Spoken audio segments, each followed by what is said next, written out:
आता आरव आलेला आहे शिवसृष्टी बघण्यासाठी आणि हा पहा शिवसृष्टीचा हा भव्य वाडा.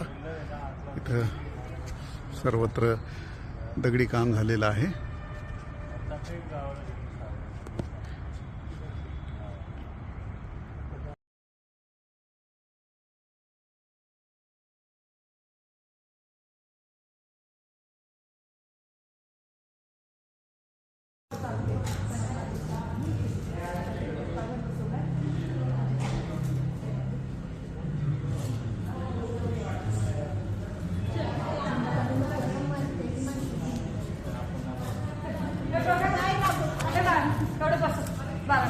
झालं की खाली पाठवलं ना, झालं की खाली